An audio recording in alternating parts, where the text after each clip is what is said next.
Hey everyone, welcome to episode 111. I'm your host Stelios and the founder and director of Serra's Pure Food Innovation.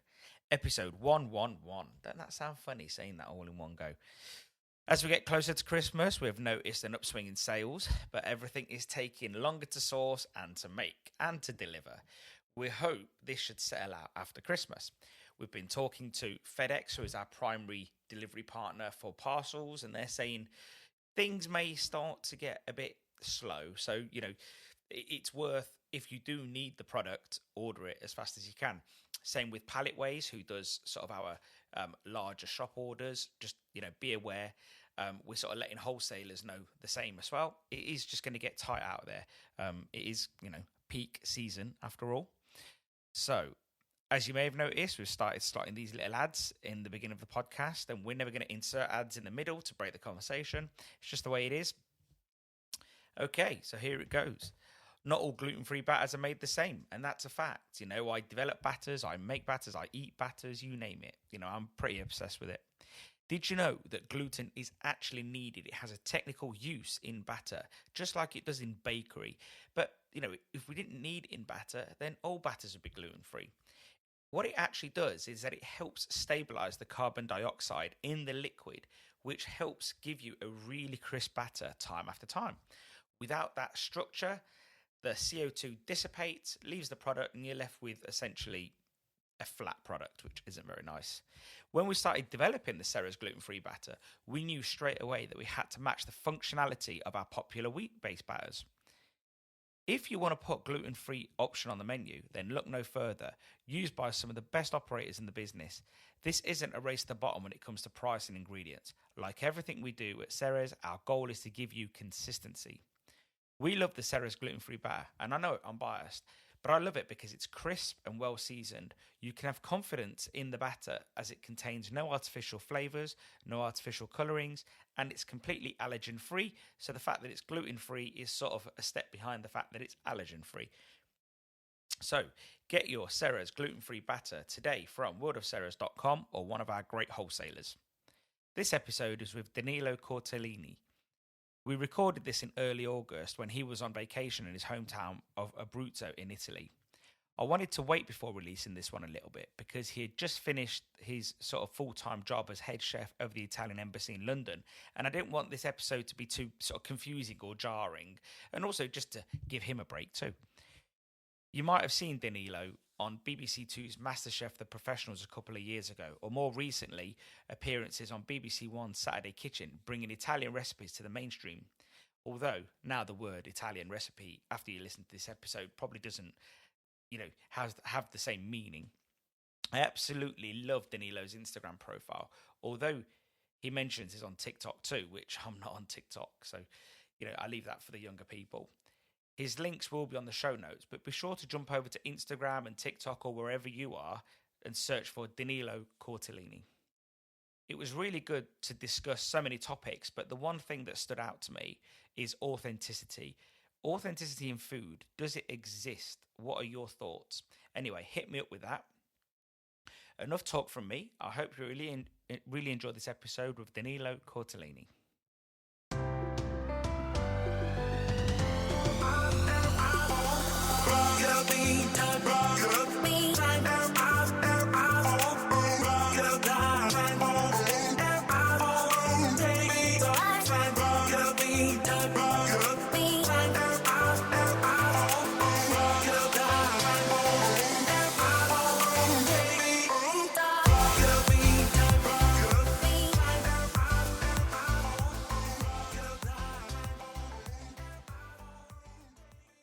Danilo, welcome to the Serra's podcast. Hey, hi, Stelios. Thanks for having me. Yeah, thanks for joining me from Italy today, mate. Honestly, I thought you were still in London. So, I'm really pleased that, you've managed to sort of carve out some time for Stelios in your holiday. I might consider like an international guest to your podcast because I'm abroad now. Exactly. It's international. The minute you jumped on that plane, that was it. We've had a few international ones. I've not done one from abroad yet, but I should do with a holiday soon. Well, there's so many things you can do with good enough connection. So yeah, no, exactly. Although we did get off why once already. put limit? Yeah, it might happen. It might happen today again. But why limit yourself? No, it's true. It's true. The internet has opened so many. Yeah. So yeah. So where is home in Italy? It's in Abruzzo. Abruzzo. I don't know your knowledge of the Italian roots, but you can place it in the middle, opposite to Rome, on the Adriatic Sea. It's a quiet land. Nobody ever heard about it that much, especially outside of Italy. But I'm doing my best to change that. I did a bit of research, so I do know where you're from. But I thought, I'd ask for the listeners. Yeah, it is sort of when I've a few searches that I've done, and it is very renowned for its food. we have a large variety, like many other Italian regions. We are in the center of Italy, but we have the highest mountains in all of Italy, aside from the Alps from north. Within 1 hour drive, we have a coastline with beaches. To think about that, it gives you a large spectrum of terroir, if you don't mind me saying. And I believe that influenced a lot the type of cuisine you can find locally. So in the same region, there are quite a large variety of local cuisine. It is because also the panorama switch a lot. Two traditions: the mountains, the hills, and the coastline. So if you think about seaside town, of course, that we have like lots of fish and seafood dishes. Think about 3,000 meters high mountains. Of course, they will have sheep and stew, polenta, and things like that. So we packed it all in one region. Without getting into the war of the Italian foods, it's almost like you've got the best of the south and the north. It's a little bit, yeah. It's not you're not wrong. You're not wrong. You got to experience quite a few, and I would compare Abruzzo to other regions that might are more famous, like Umbria or Marche, or even Tuscany. The scenery could be quite similar. It's just that we are not famous in that way because we probably never had the investment in the past that brought tourism over to us. But it's a quiet place. There is an airport that you can fly internationally from London. Hopefully, things will change slowly but steadily. Being Cypriot, I very much enjoy barbecue. It's Cypriot barbecue, not American barbecue. Everything cooked on charcoal, whether it's fish, lamb, pork, you name it. And I did see a recipe, and I think I'm going to say this, as best I know, as I what can. you're about to say. Yeah. God, you say it then. God, you say it. Arrosticini, yeah. That's exactly. And aside from the rosemary, and I guess that may be optional, it does look very Cypriot, or at least it. There's a lot of a common connection there between that. Yeah. So I don't really see a lot of barbecued charcoal foods. I know obviously it exists in Italy, don't get me wrong, but it's not something that Italians are known for. Yeah, I think it's a mixture of factor. That's why Rosticini became quite famous, and we became known because of Rosticini. I think that also the size of this little skewer made out, it's usually lamb, and then there's lamb fat. So it's the right amount of fat that gives the flavor and the right consistency to the skewer. I think that also because they're small. So when you go to a restaurant, you usually order. If you go with a friend, you can order 100 into, and there's often there are actually competition between us when we go with friends, and that makes it a bit fun. So that's what created also the hype around it. I enjoy Rossicini. It's a good product, but I think there's also the fun aspect of it that helped a lot to become what it is today. And it is a traditional product from Abruzzo because it was a land of shepherds in the past. It still are, but I can tell you with a straight face that we probably eaten through all the lamb we had at a certain point, and now we have to import lambs because come on, let's be serious about it. Our zucchini are everywhere, and there's no way all the lamb is local. So you can still find local proper zucchini, but not everywhere. The majority is from. I don't associate, and obviously I know Italians eat lamb. I just don't associate it with seen it grown in Italy. I don't know. Like, I don't know why. Well, in Abruzzo we did, yeah. I mean, it Mm. depends. It depends where you go. If you have this, imagine this mountain scenery, and lamb is it's actually easier to farm. I don't know how to say it in that kind of Yeah. scenario rather than cows and pork. So there are some rural area. Sheep just do their thing, don't they? Yeah, they just. Yeah, absolutely. Yeah. When you go back to Italy, you went back recently. How long have you been now back in Italy? Just now, I arrived a few days ago. I'm Yeah, yeah. actually quarantining again. Yeah, oh, lovely. I have to do that again, and but it's just for 5 days this time around. Yeah. And What when you're going, you're talking to your child, your wife, you're anticipating going back to Italy. What's the one thing you miss? Like, I know when I'm going to Cyprus, it's seafood. I think it's mostly seafood. It depends. It could be souvlaki, but I'm mostly missing seafood. Sitting on the beach, eating. What is it you're anticipating? You're on your way back. What is it you're thinking about? well, of course, it's food. Sounds cheesy, but it probably be my mother's table. In terms Yeah. that, well, I was raised in this household, and always everything in my family always happened around that table in the kitchen. So now that I can bring my extended family to the same table and have a nice meal price, my mom is a great cook. She really is a great home cook. Makes you not want to go out to restaurant that often because there's great food on the table every day anyway. So yeah, there is no particular dishes in mind. I mean, it depends on the season, but I often crave. My mom usually made stuffed olives with meat and then breaded and deep fried, which sounds so unhealthy, but it's just so good. And yeah, fun fact: it's not. I don't crave them that much of rossicini, but I always have it when I'm here. I always have it at least once because it's like an activity. It's not just a meal; it's an activity. So with the stuffed olives, I'm intrigued now. Are they big olives? You take the stone out and a little bit of meat Yes, in. What we're talking? yes. It's we are in Abruzzo, but we are on the border, close to the border with Marche region. So this dish is traditionally from Le Marche region. So in fact, they're called Oliva all'Ascolana. So Ascoli is the first, say, major city that we can find in the Marche, but we are in Abruzzo. The thing is, my mom is from Le Marche. So my dad imported someone from the region next to him, and my mom came with some tradition of her own. I guess every area of border area will have a mixed influence between the two regions, right? And that goes same goes for countries. Like if you go to northern Italy, perhaps they have dishes that are similar to Austria or to Germany, because there is Mm. influence. So in the same way, my mom always prepared this dish, which is not actually from Abruzzo, but mainly in Abruzzo, in this area where we live, which are close to the border to the market. They prepare at home. Traditionally, you need to use a type of olives that is called ascolana, which are quite oblong and so quite big. So it makes sense that when you carve out the stone, there's enough space All right. to stuff a Uh, lot of meat inside. Black or green Green, olive? green. It's Green. tender green olives, and the filling is made out of usually three types of meat, which is veal, pork. Sometimes it's not very traditional, but my mom used to put chicken as well. It gives a bit more of tenderness to the meat. A secret weapon sometimes is to add mortadella Oh. and of course grated cheese to the mixture. It's really enjoyable. Yeah, I guess mortadella's got quite a bit of fat in it as well, so it's quite Yes, nice actually. Yeah. soft Mm. and smooth. I'm going to be searching this after. You know that. You Yeah, can yeah, already tell.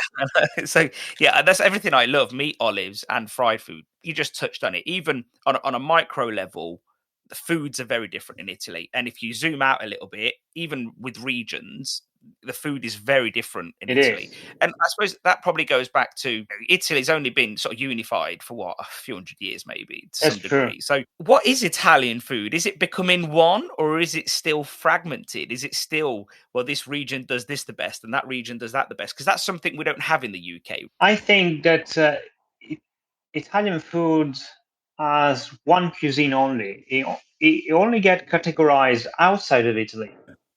If Okay. you catch what I mean, not so much in here. I mean, yes, we talk more about Italian products in here, or we talk about Mediterranean diet, which is even broader as a concept, which is not really a diet.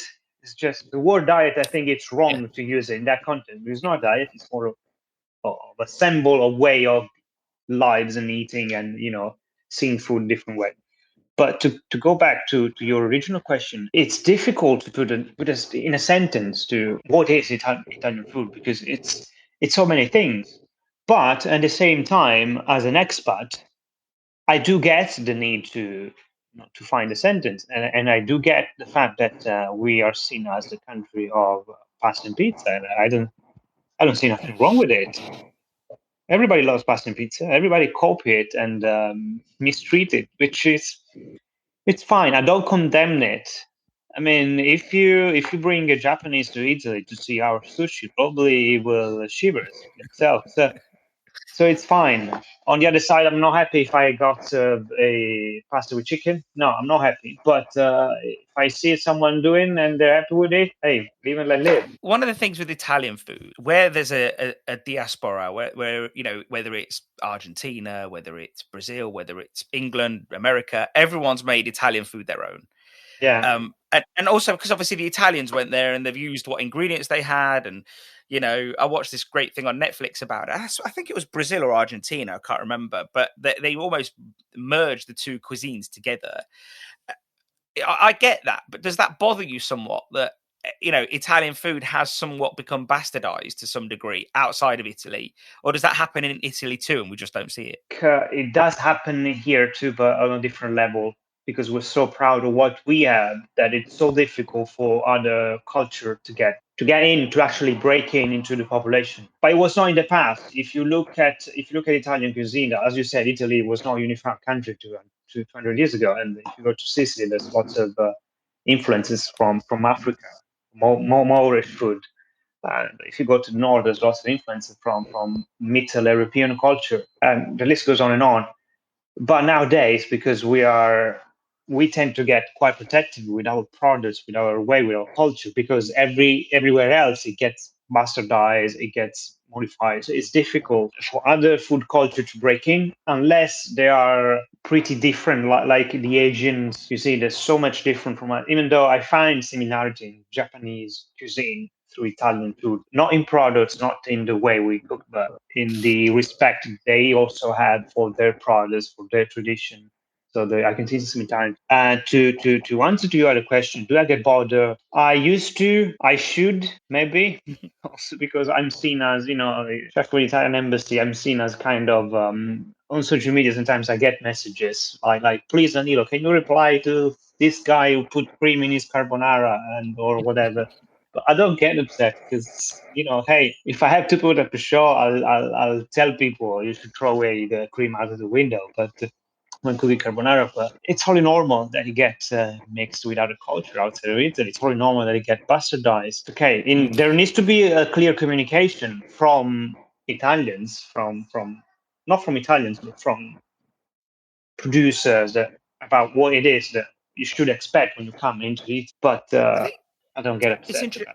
about it. As a British-born Cypriot, I think I find that I go to lots of Greek restaurants and Cypriot restaurants, and the food is pretty poor sometimes. And I'm not comparing it to families or homemade, but I feel like it's just poorly done. And I think that's done on purpose because they're probably thinking of, well, English people coming here, they don't know what this is. Like, they're white, or not just English, but people that aren't Greek or Cypriot, so they don't know. So we'll just serve them whatever.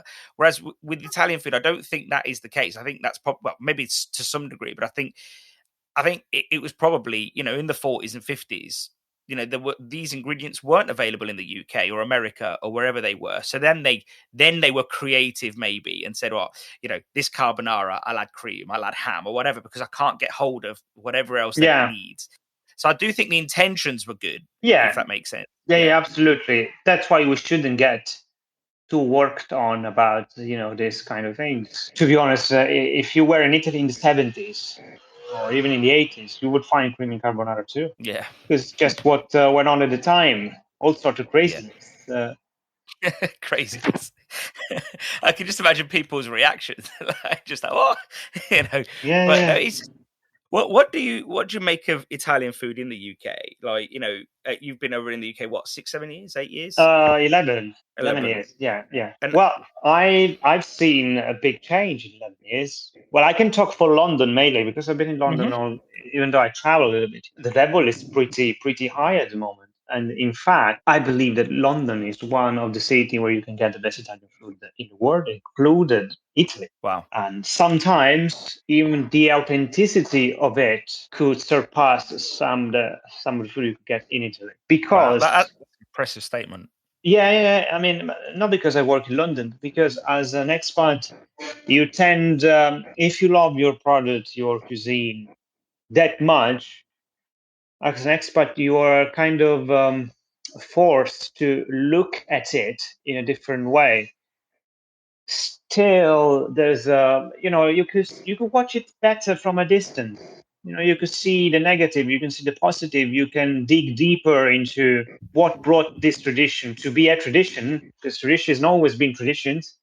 A certain stage it was new, so there's more research. And also I'm a big believer in the nostalgic power of food, the comfort inside of food. So as an expat, I felt that in the first year of my life in London. But I think there was a strength for us Italian chefs abroad to look at it from a different perspective. And of course, you need to be in an environment that feeds you with. You need to import the right products, and there also needs to be the appetite. People in London, in UK, in Mongenera, they're quite customized with what real Italian food should look like. You can't sell smoke any longer. You can't tell fake stories to your customers anymore, No. because they would not. They would have been in Italy if they're passionate. If they visit your Italian restaurant because they enjoy Italian food, they've probably been in Italy. Yeah. They probably spend the time over there eating more than one restaurant. Would it be a local trattoria? Would it be, a tourist place? Well, you don't know, but there's a good chance they know their food. So you can't sell smoke. You can't do a chicken parm and pretend it's Italian. Luckily, there is access to all the ingredients that you get in It Italy. is. There, wholesalers are bringing them in, importers are bringing them in. I've got Scottish, Italian customers and friends. They've got access to everything, and they're in Scotland. They're not even in London. So imagine the quality of the ingredients that you can get in London A as few well. years ago, I said that out loud. It was easier for me to shop for Italian products in London than it was here in Italy. If you're not in a city, because this is a town. It's not a major place. It's not. So you need to drive and find your produce. While in London, with a click or with a phone call, you can take everything you want. Of course, you pay it 4 times the price, but it's easier to shop for proper Italian ingredients in London, even after Brexit, than it is in some area of Italy. I think everything's just going to carry on. I don't think they might get a little bit more expensive, but I think the ingredients will just Yeah, carry on.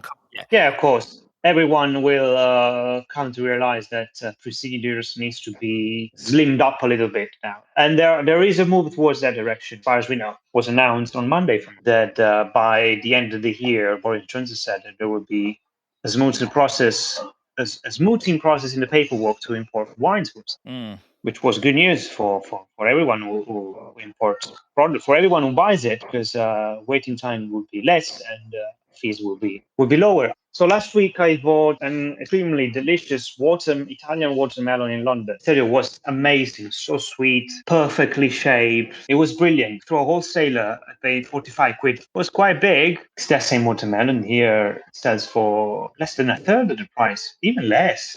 You get it for €12, 12, 13. And then that just opens up your eyes on what are the costs of those products we buy in London. You pay for the quality, yes, but you also pay for because it needs to travel. You pay for someone who got the paperwork right. You pay for everything. And so if you add paperwork, you add fees to the final bill of the client.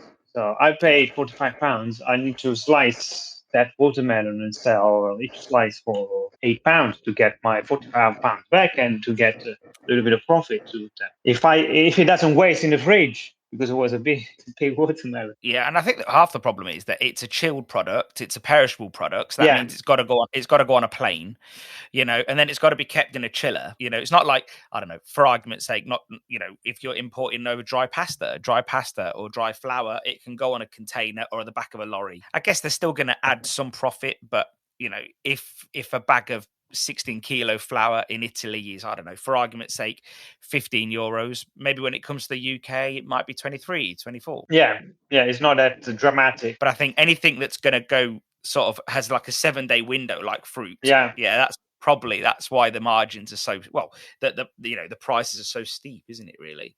it is. But hey, you enjoyed it, and I think that the key thing is that it probably in your head didn't feel like €45 or £45, sorry, because you enjoyed it. Of course. You still, I still bought it. I didn't. It didn't stop myself. I always knew what I was getting myself into. It's good to bring this to the attention of everyone, to final customers as well. There's no always we're not scamming people. We're just trying to work to do our job. It is my duty to bring the best on the table, but look, it costs me money. We mentioned that the Italian food offering in the UK, in London especially, some of the best you've had. Who do you think, in your mind, which restaurants are really, which do you really look forward to? Which are you excited about? The ones that you're following on Instagram or Twitter. Who's really doing a good job, do you think? There are quite a lot of this. I always mention a chef which is a friend. That's why I mention it with a light-hearted way. And he's Francesco Mazzei.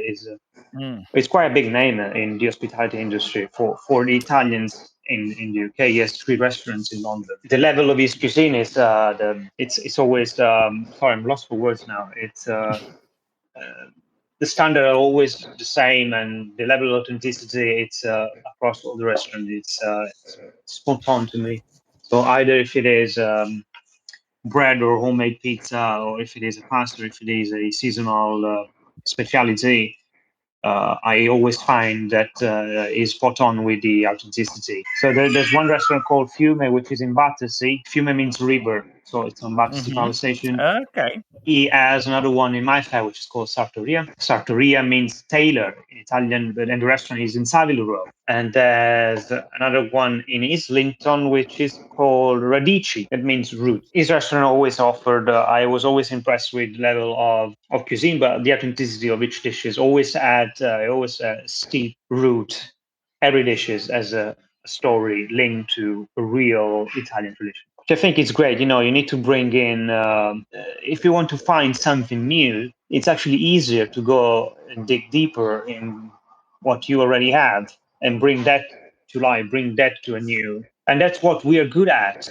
I mean, I'm still enjoying the creative process of creating a new dish, new pairings and things like that, which are, but they're more, I consider this type of behavior more of a fine dining Michelin star restaurant rather than an Italian restaurant who pride itself to be authentic.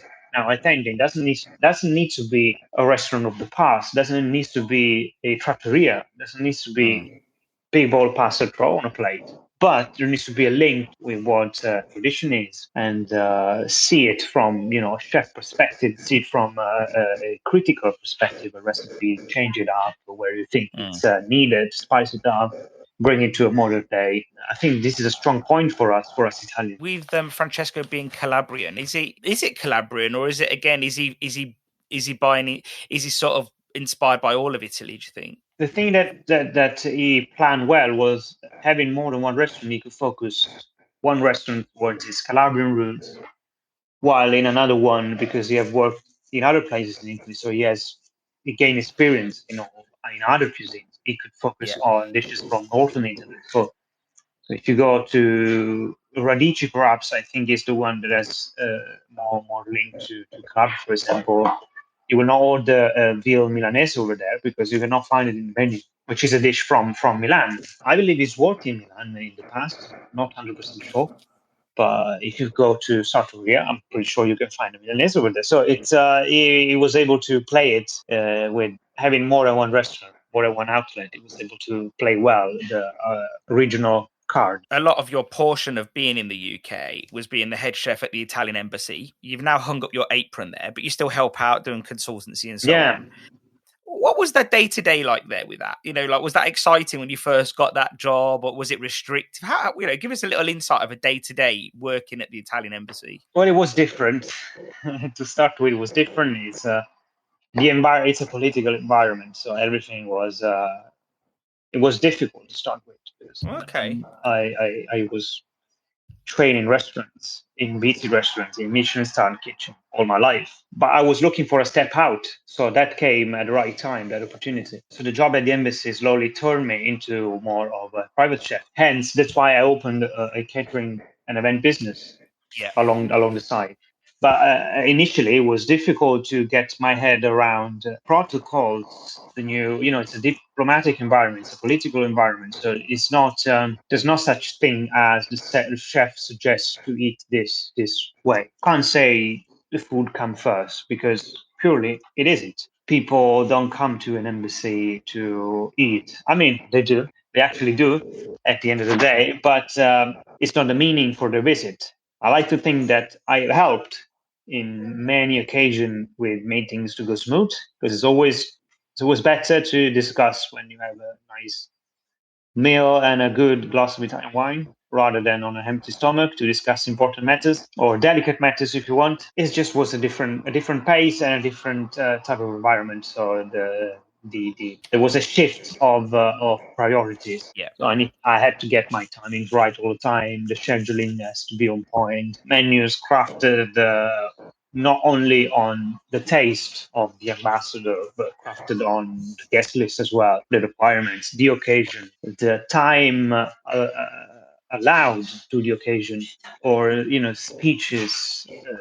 It's there's a lot of other things that as a chef that is always hide in the kitchen you don't even think about. But Yeah. was after the first year it was it all went better. I worked for three ambassadors, so I was kind of I lasted longer than them in terms that ambassador terms ends, and then it's not given that you could stay with the next one. If you Yeah. want, you can ask. But for me, it went this way, and as the year passed by, and the ambassador passed by, my reputation grows. So the last ambassador that I worked for, he contacted me possibly more than a year that he was supposed to start to ask me, "Oh, can you please stay when I arrive because I don't want you to go away." So the position have shifted a different from when I started. But it's a step that is not for everyone. It's a job that is not for everyone. I must say that it's not for Hmm. everyone because you miss the comrade, you miss the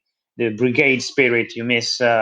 Even though I built a team during the year, but it's different. You miss that service pressure if you are a fan of that, but there's a lot of planning, so you get better at planning, you get better at creating actually a banqueting experience but at a restaurant level because it's not like catering for weddings. It's a bit more complicated than that. So it's a good experience for me. It was really really good experience. You open the side of the business, you open my eyes on the things I wanted to do. It actually helped me a lot to gain the position where I am today. Was there any sort of responsibility that you were also cooking very authentic? And we were using the word authentic a lot here, but Yeah, is there a responsibility that you are cooking, like they would in Italy, or how the ambassador would expect it to be in Italy, or how the yeah. guest would expect it to be? And No, also, that's true.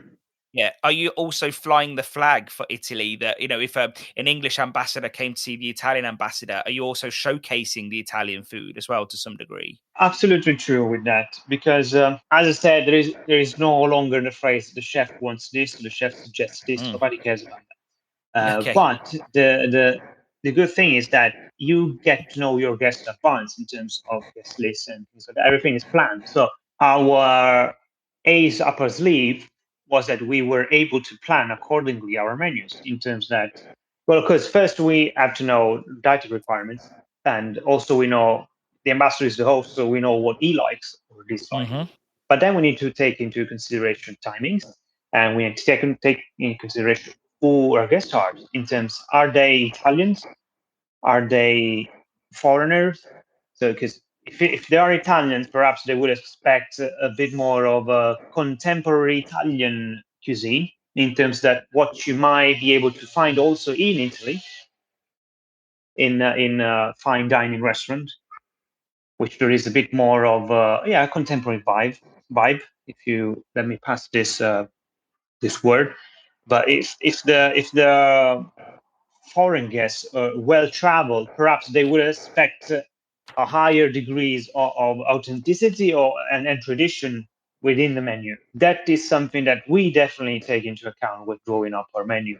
And there was a sense, always a sense of pride representing Italy, especially in official important occasions. And I always did my best to, represent the whole of Italian regions, switching products, switching recipes, but also dedicated menu to occasion. Like when I give you an example, we had Stanley Tucci. We had him a few times for lunch. So because we knew of his heritage, Calabrian heritage, I created a Calabrian menu for him. So he didn't know that this was our intention, but then he appreciated the fact that there was a Calabrian influence within the menu. So I did this often with whenever we had the opportunity to do it, because we knew something through the guest list.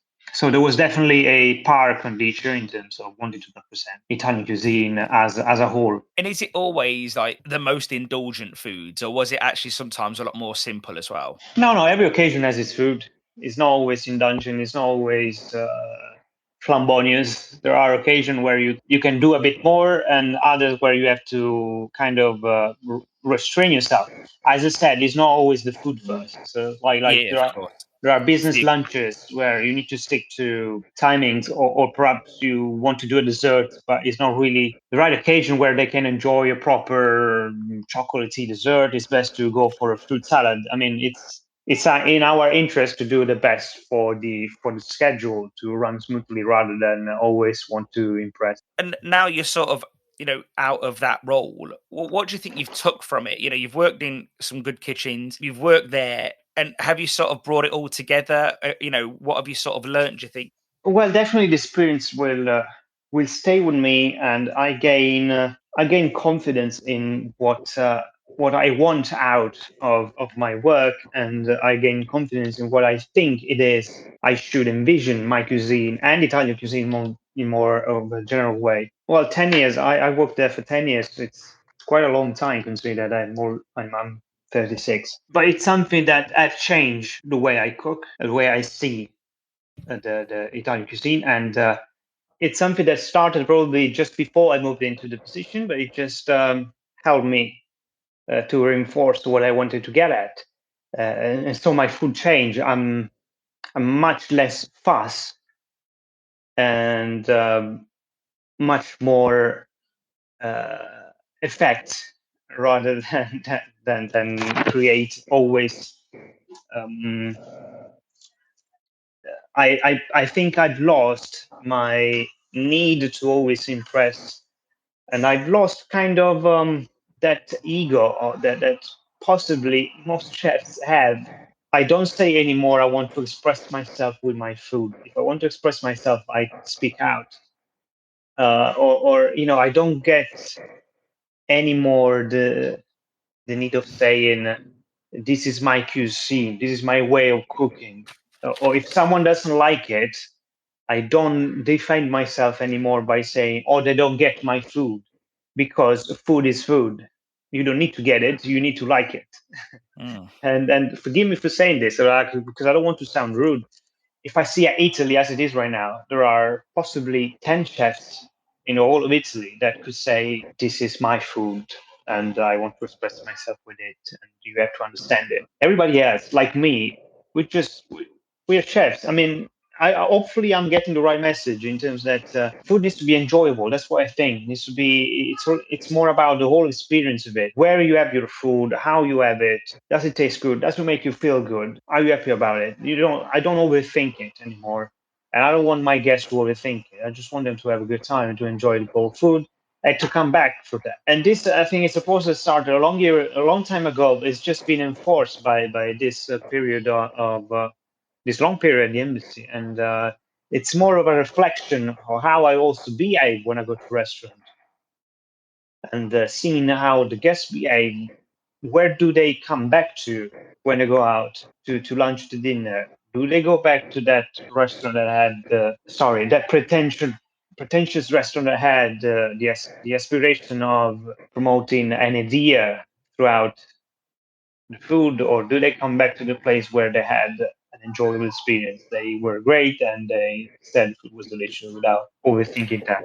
I think it's important what you say, actually, because if you think, to use the word again, Chinese food isn't very authentic, but there's something about sitting around a table with 10 people, everyone eating and chatting and eating the same food. And it is just, the chef isn't trying to give you their life or their art or whatever it is that they're trying to convey. It's just food. And I'm sure it's lovely, if you like that thing. And I think what you're sort of saying is that 99.9% of Italy, the chefs are chefs, and there is a few people that are actually skilled and doing something really amazing, but it's a completely different experience. Yeah, that's what it is. With I think being a chef aside, I mean, for everybody, it's a good place to start to find yourself when you know who you are. You're not scared anymore. You're not, own your position, and this should be, I think, should be taught in school, not only catering school, not only catering colleges. There's no need for everyone to be. I said that often. There's no need for everyone to be Lucas. I mean, be you. You're great already. Find your own place.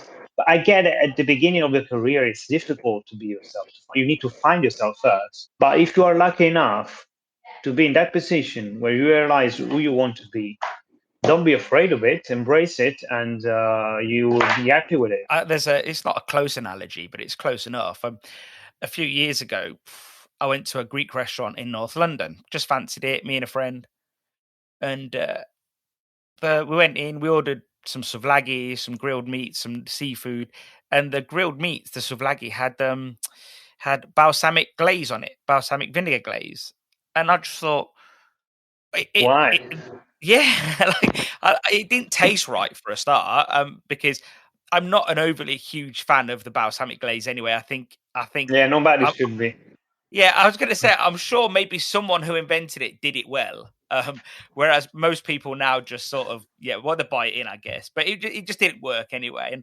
And I said to the chef or whoever it was there, and I said, look, I'm not one to complain, but this doesn't really work. And you're not a fusion restaurant, you're a Greek restaurant. If you was, I don't know, a fusion restaurant, you could argue it meant to be there. And he goes, well, I'm just trying to be creative and show you a little bit of myself. And I was like, yeah, well, I didn't come for that. Like, nowhere did you tell me that was going to happen. And I think I can see where you're sort of coming from. You're either really, really creative and good at it, or you're just giving us food that is You being need to delivered. skills to do that. Yes, you Yeah, need to have studied. You need to have practice. You can't just put glaze on splaki and tell that you're trying to be creative. 'Cause that's not creative. no, That's it's playing just, around, it's just which literally you picking shouldn't stuff. with food. No, I agree. Food is I not agree. to express yourself. Food is to feed paying customers that want to have something nice they could not make at home. You went on MasterChef, and I suppose you're trying to, and you're doing a really good job of building up this personal brand. I hate the word brand, but you're building up your personal, so what was MasterChef the beginning of? Where do you see yourself in the next 5 years, 10 years? What's the aim, do you think? That's difficult because I learned to be honest with myself at the moment that I can tell you with a straight face that I don't know. I have no idea where I'll be in 5 years. And if I sit and try to force myself into thinking it, I get to no point. So at the moment, I'm at that stage where I don't even want to think about it. I'm just, I think that the pandemic has had a huge impact on me to think in this way. I don't want to overplan anymore. I don't want to, I'm in the middle of things. I left the full-time position, but I haven't really left the embassy because I'm still going to work for them at least for a year as a consultant for big events. I left London. I moved back to Italy, but so I will keep traveling in and out of London if the pandemic will allow me to do it, as I still have my business over there in London. So I'm starting a new life. I put my family first. We wanted to. We have a daughter. We have a dog. We wanted to get back here. We want to expand the family, so to raise a family, to have a better life balance. What the pandemic did for me, as for many others, stopped me reflect, reevaluate, and let's reshuffle the priorities. Probably was was a direction where we were going anyway, but it just was everything was much faster.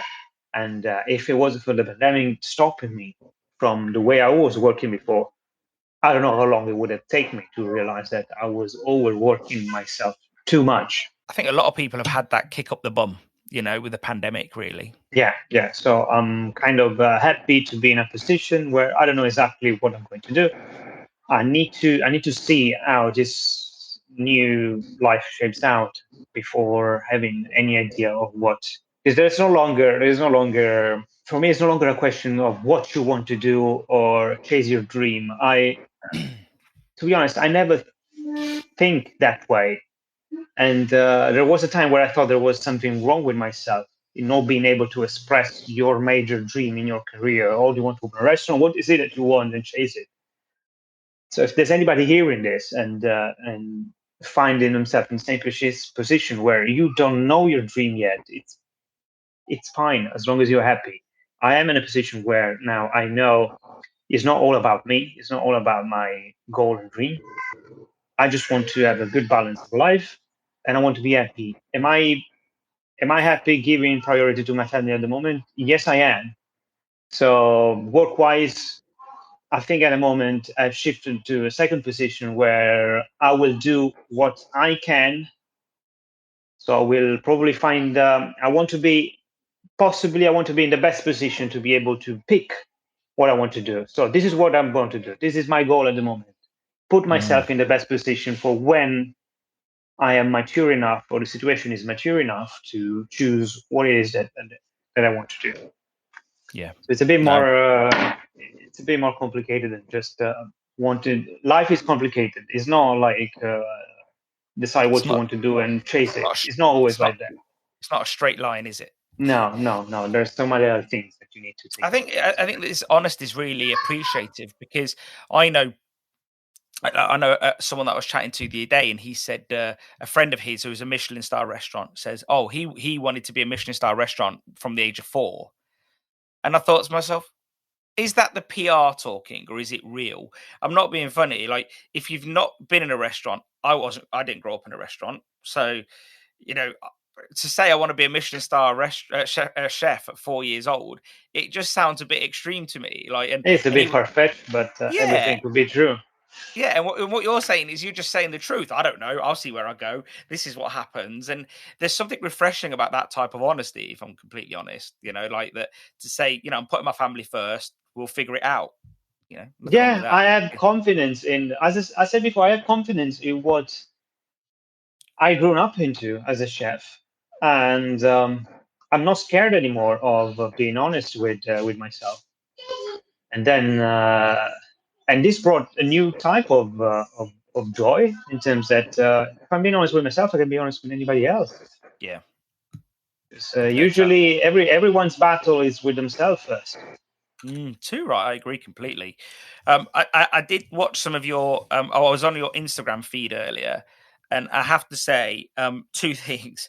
One, the ravioli San Domenico. I'm not a big pasta eater. I'd love ravioli, but as an adult, I don't eat pasta a lot. But that recipe, That is a grown-up ravioli. that is a very thing. grown-up ravioli, isn't it? Yeah. The egg inside, just for me, it was just amazing. Well, it's a brilliant recipe, born in the 70s in a restaurant that, I was trained to, and then I made incredible friendship over there. And I actually find my wife in that restaurant. Oh, wow. Yes, a few years ago. And she worked there at the same time, so we met each other, and from there we grew together. And it's a recipe that I love, always loved, and it's very close to me. And it also got me the position at the embassy because I took that recipe with me where I go. That's why for me it's always important to mention that it's called Raviolo San Domenico, because they are the people who created it, and it's credit due where it should be due. But when I trialed the first time in the embassy, I was asked to cater, to create a menu, a full menu, and that dish was part of the menu. I called the restaurant first and I told them, would you be okay for me to use it? And they said, of course, yes. And I find out then after I got the position, that dish was one of the main reasons why I was hired, because they loved it so much. And so I decided that that dish will always stay with me. I included it in my book, and with the right credit, you can do everything you want with other people's recipes. The second thing I wanted to say about your Instagram, if they ever look for a new voice for the Marks and Spencer's adverts, I think it should be you. I just watched that one video and it just kept going around on loop, and I was just watching it and thinking, wow, like the voice was just sort of calm and a great teaching voice, really, because it was just very like, I watched that video on loop for about 30, 40 seconds, which was only a 7-second video, but it just felt like, It's tricky. It's tricky because I'm still very Italian. So yeah, it's tricky to lose the accent, yeah. which I don't think I did fully. Sometimes it can come out, but especially on TikTok. I'm on TikTok too. I had so many comments on my voice, and once on one video, I was told by many people that I sound Welsh. Really? I don't know how that's possible, but I Well, was told I sound but Welsh. there is a lot of Italians in Wales, so So who yeah, knows? yeah. Who knows? Italian with a Welsh with Italian heritage. Yeah, I well, have no idea. it could be. It could be. Language is a very funny thing, and there is a lot of Italians, like we say, in Wales. So yeah, maybe somewhere there's some commonalities there. Who I don't knows? see it. I don't see it, but As long as people enjoy it, I don't complain. no, exactly. So, what food in the UK do you actually love that's not Italian? What have you grown to love? Uh, Lon- well, again, London is a melting pot, so can you really consider something that? I was introduced to Asian flavor in London. I was introduced to South Indian, South Asian flavors in London. I was introduced to uh, Latin American flavors in London. So for me, it's difficult to put a name on what type of cuisine I love the most from London. Um, but yes, I'm thankful that I was introduced to this melting pot of culture and cuisine. As I said before, I'm a big fan of Japanese food and Japanese cuisine, but I learned to love that in London. Yeah.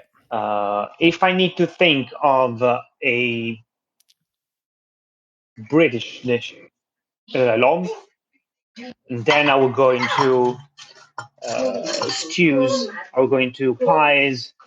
I love a good shepherd pie, Mm, and I find similarities with that, with the Abruzzo cuisine from the mountains. Because at the end of the day, it's potatoes yeah. with minced meat. With what you would call a bolognese if you want to. With a ragu, or so many pies that I love, and then the stew using the stout in a stew for me was new, but it gives such a depth of flavor. So yeah, if I have to go with a British food, I would say pies, not only shepherd's pie, many other pies and stew, and of course also fish and chips. I love fish and chips, but that was an easy answer to me. Yeah. I think more than anything, I just wondered if like something took you by surprise, because I guess sometimes British food can probably seem quite boring in comparison to Italian food, let's say. But actually, the comparison with shepherd's pie and cottage pie, it's protein, it's carbohydrate, it's those feel good foods, isn't it? It is, it is. I wasn't taken by surprise by anything. I mean, I didn't have any preconception about Yeah, British that's good. cuisine, and I didn't think much of it. Yes, Uh-huh. but I didn't came with the preconception of, oh, this is going to taste rubbish. Yeah. So with an open mind, Good. I admire a lot of the produce that are grown in the UK. Who knew that Scottish strawberries were the best in the world, or asparagus, or the use of roots. I learned to use roots in the UK. I mean, I didn't. We don't have much in Italy, so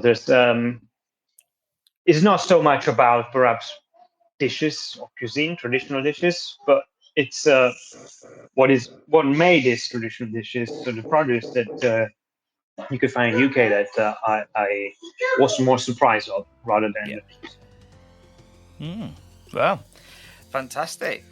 Well, on that note, Danilo, I will let you go spend some family time in Italy and in Abruzzo.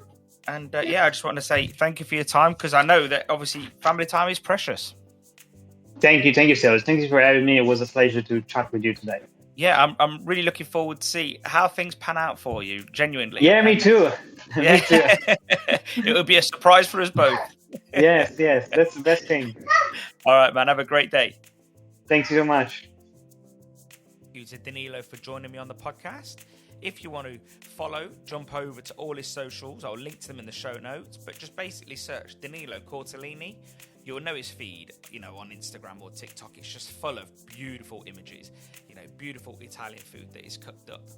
I know you're all busy, but take a second to click and share on any of our social media feeds. It really helps others find us, and be sure to send it to people in the industry too, because if you like it, then chances are they may like it. And if you don't like it, well, chances are they may not like it too, but still send it them just to annoy them. Anyway, always want to hear your feedback, so feel free to email me on stelios@worldofceres.com at any time.